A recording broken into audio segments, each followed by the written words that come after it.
Hello everyone, welcome to HVS studies. तो दोस्तों आज की इस वीडियो में एग्जाम एनालिसिस करेंगे आपके SSC GD एग्जाम 2023 का। तो 6 फरवरी 2023 को जो आपकी सेकंड शिफ्ट हुई है उसमें जो भी क्वेश्चंस पूछे गए हैं आज हम उनको फुल डिटेल में कवर करेंगे। 100% रियल क्वेश्चंस हैं। जो भी क्वेश्चंस आज की आपकी सेकंड शिफ्ट में बने हैं उन सभी क्वेश्चंस को इस वीडियो में प्रोवाइड करेंगे। इन क्वेश्चंस के अलावा अगर बाकी क्वेश्चंस आपको ध्यान हो जिनका भी एग्जाम था तो आप बाकी क्वेश्चंस को कमेंट बॉक्स में जरूर टाइप कर दें। तो चलिए वीडियो को स्टार्ट करते हैं, देखते हैं पहला क्वेश्चन क्या है।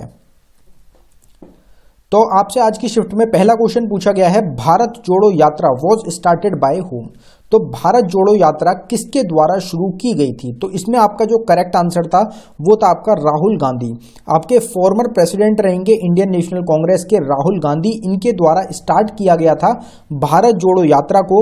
अभी हाल ही में ये खत्म हुई है। 7 सितंबर 2022 को इसको स्टार्ट किया गया था कन्याकुमारी से कश्मीर तक और कश्मीर से फिर वापस कन्याकुमारी तक। ये जो आपकी यात्रा थी ये ऑलरेडी खत्म हो चुकी है। तो इसमें आपका करेक्ट आंसर था राहुल गांधी।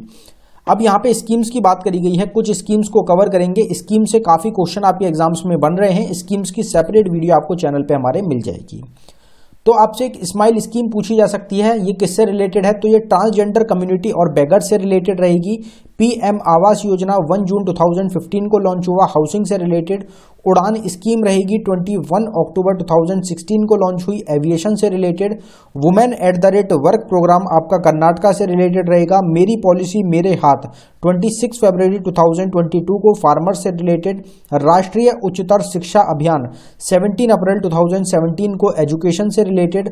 जल शक्ति अभियान 22 मार्च 2021 को वाटर से रिलेटेड। PM स्वनिधि स्कीम 1 जून 2020 को। अटल पेंशन योजना 9 मई 2015 को। स्किल इंडिया 15 जुलाई 2015 को। मेक इन इंडिया 25 सितंबर 2014 को। स्वच्छ भारत अभियान 2 अक्टूबर 2014 को। बेटी बचाओ बेटी पढ़ाओ योजना 22 जनवरी 2015 को आपकी लॉन्च करी गई थी। फिर एक क्वेश्चन आपसे अगला पूछा गया, Kelucharan Mohapatra is related to which dance form. Kelucharan Mohapatra किस नृत्य शैली से आपकी संबंधित हैं? तो इसमें आपका करेक्ट आंसर था उड़ीसी।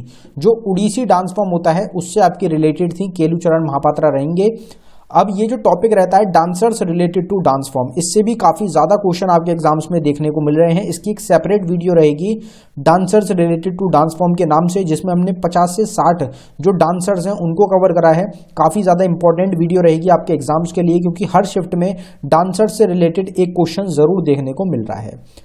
हर एक टॉपिक की जिसकी भी आपको वीडियो देखनी हो, हर एक टॉपिक की सेपरेट वीडियो आपको हमारे चैनल पे मिल जाएगी। ऑल स्टैटिक जीके टॉपिक के नाम से हमारी एक प्लेलिस्ट है जिसका लिंक आपको डिस्क्रिप्शन में भी मिल जाएगा। उस प्लेलिस्ट में आपको हर एक टॉपिक की वीडियो मिलेगी। अब यहाँ पे जो डांसर्स की बात करी गई है उससे रिलेटेड कुछ रिवीजन का पार्ट कवर कर लेते हैं, कुछ और इंपॉर्टेंट डांसर्स की बात कर लेते हैं। तो रुक्मिणी देवी अरुंदले भरतनाट्यम से रिलेटेड है। पंडित बिरजू महाराज कथक से रिलेटेड है। केलुचरण महापात्रा जो आपसे क्वेश्चन आज की शिफ्ट में पूछा गया ये उड़ीसी से रिलेटेड है। गुरु बिपिन सिंह मणिपुरी से रिलेटेड है। वेम्पति चिन्ना सत्यम कुचिपुड़ी से रिलेटेड। पद्म सुब्रमण्यम भरतनाट्यम से रिलेटेड। मृणालिनी साराभाई कथकली और भरतनाट्यम से रिलेटेड। शोभना नारायण कथक से रिलेटेड। सोनल मानसिंह आपकी भरतनाट्यम और उड़ीसी से रिलेटेड। श्रीमंता शंकरदेव सत्रिया से रिलेटेड। के अम्मा और कनक रिले मोहिनीअट्टम से रिलेटेड आपके हो जाएंगे। तो इसी तरीके से आपको 50 क्वेश्चन मिलेंगे सेपरेट वीडियो में। अगला क्वेश्चन देखते हैं। अगले क्वेश्चन पे बढ़ने से पहले हम आपको बताना चाहते हैं स्टैटिक जीके की एक टॉपिक वाइज ई बुक हमारी टीम के द्वारा लॉन्च करी गई, जो कि सिर्फ आपको 79 रुपीज में प्रोवाइड कराई जा रही है। इंपॉर्टेंट क्यों रहेगी? क्योंकि इसमें 19+ ये टॉपिक्स रहेंगे, जिसमें कुछ स्टैटिक जीके के टॉपिक्स और कुछ आपके करंट अफेयर के टॉपिक्स हैं। ये ऐसे टॉपिक्स हैं जिनसे आपके हर एग्जाम में क्वेश्चन जरूर पूछे जाते हैं, जिन टॉपिक से सबसे ज्यादा क्वेश्चन बनते हैं उन्हीं टॉपिक को इस वीडियो में इस ई बुक में कवर किया गया है। टोटल 19 टॉपिक्स हैं। जीडी के एग्जाम में 7 से 8 क्वेश्चन हर शिफ्ट में आपके डिक्टो इस ई बुक से क्वेश्चन देखने को मिल रहे हैं। जो आपका CHSL का एग्जाम है, CGL का एग्जाम है, MTS का एग्जाम है, रेलवे के एग्जाम है 2023 में, उसमें आपको काफी ज्यादा मदद मिलेगी इस ई बुक से। आपको ये सिर्फ एक बार बाय करनी है और आपके आगे आने वाली सभी एग्जाम्स में आपको हेल्प मिलेगी।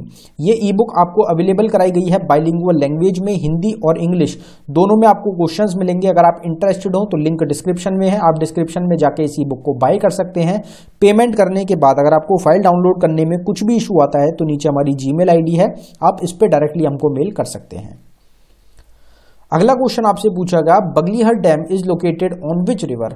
बगलीहर बांध किस नदी पर स्थित है? तो इसमें आपका करेक्ट आंसर था चिनाब रिवर। चिनाब रिवर जो है उसके अराउंड आपका सिचुएटेड है बगलीहर डैम। अगर डैम्स की ही बात करी जाए तो ये क्वेश्चन हमसे अभी कंफर्म नहीं हो पाया है, आपसे बगलीहर डैम ही पूछा गया था या फिर कोई और डैम पूछा गया था। तो एक बार आप इस क्वेश्चन को जरूर कमेंट बॉक्स में कंफर्म करें जिन स्टूडेंट्स का आज की शिफ्ट में एग्जाम था कि आपसे कौन सा डैम पूछा गया है। तो यहाँ पे कुछ और डैम्स की बात कर लेते हैं हम।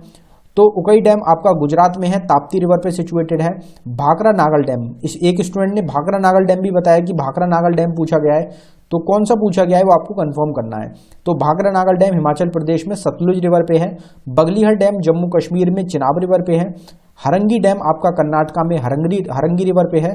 श्रीशैलम डैम तेलंगाना और आंध्र प्रदेश स्टेट के बॉर्डर पे है, कृष्णा रिवर पे।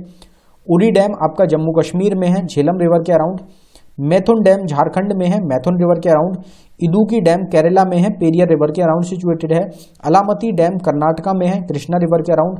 राजघाट डैम है मध्य प्रदेश में, बेटवा रिवर के अराउंड। कोयना डैम आपका महाराष्ट्र में है, कोयना रिवर के अराउंड। और जयकवदा डैम हो जाएगा आपका महाराष्ट्र में, गोदावरी रिवर के अराउंड ये सिचुएटेड आपका हो जाएगा। डैम्स की सेपरेट वीडियो आपको चैनल पे मिल जाएगी।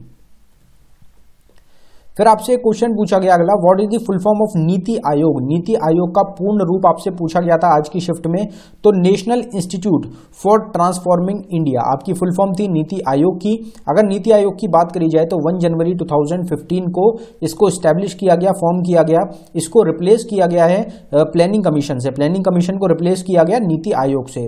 तो ये आपको ध्यान रखना है, प्लानिंग कमीशन को अब नीति आयोग के नाम से जाना जाता है। नीति आयोग का हेडक्वार्टर न्यू दिल्ली में है।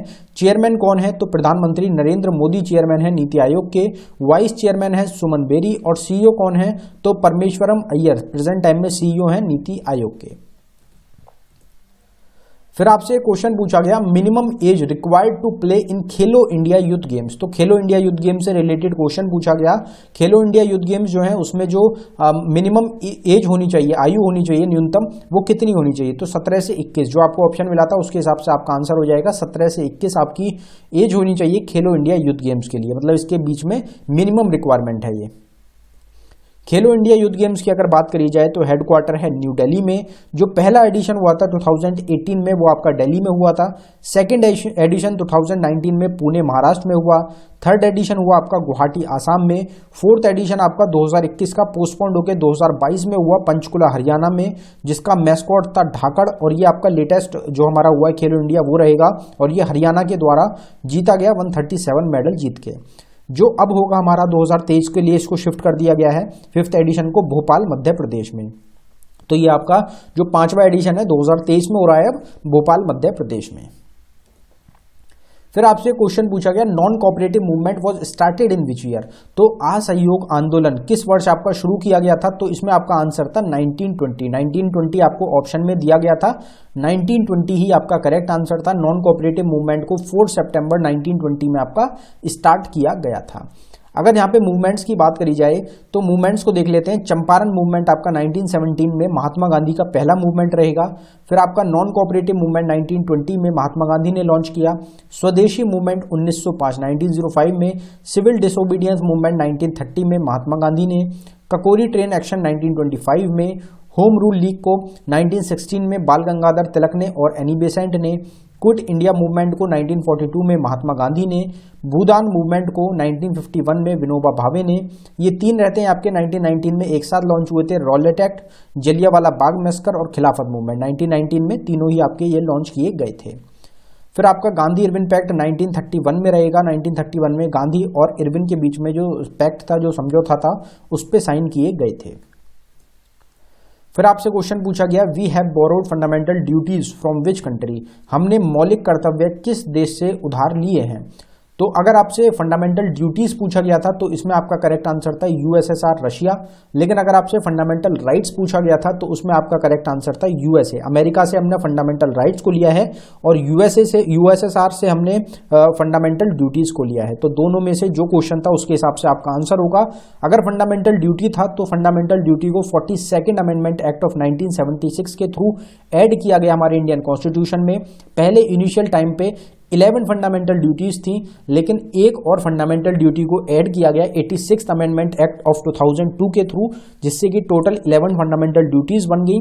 और ये किसके रिकमेंडेशन पे लाया गया था फंडामेंटल ड्यूटीज को? तो स्वर्ण सिंह कमेटी के रिकमेंडेशन पे इसको ऐड किया गया था। Who was the agriculture minister of India during the green revolution? हरित क्रांति के समय भारत के कृषि मंत्री कौन थे? तो वो थे MS स्वामीनाथन। MS स्वामीनाथन को क्या बोला जाता है? Father of green revolution in India. तो father of green revolution in India है MS स्वामीनाथन, और ये एग्रीकल्चर मिनिस्टर थे ग्रीन रिवॉल्यूशन के टाइम पे। इनके द्वारा ही काफी बड़ा योगदान किया गया था ग्रीन रिवॉल्यूशन में। और नॉर्मन बोरलॉग रहेंगे, जिनको फादर ऑफ ग्रीन रिवॉल्यूशन बोला जाता है वर्ल्ड वाइड। जो ग्रीन रिवॉल्यूशन था ये आपका 1965 से 1968 तक चला था, और इसके बाद जो क्रॉप्स हैं जो एग्रीकल्चर से रिलेटेड थी उसमें काफ़ी ज़्यादा जो है तेजी आई थी। फिर एक क्वेश्चन आपसे पूछा गया, who is the present chairman of CII? CII के प्रेजेंट टाइम में चेयरमैन कौन है? अगर आपसे कर्नाटका CII के पूछे गए थे तो अर्जुन आपका नाम था, उसमें अर्जा रिंगड़ करके नाम है उनका।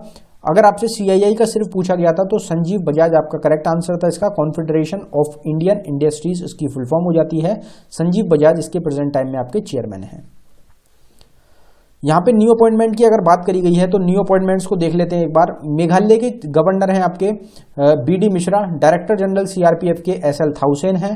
होल टाइम मेंबर हैं सेबी के अनंत नारायण गोपाल कृष्णन। PM रहेंगे UK के ऋषि सुनक। चेयरमैन है ICC के ग्रेग बार्कले।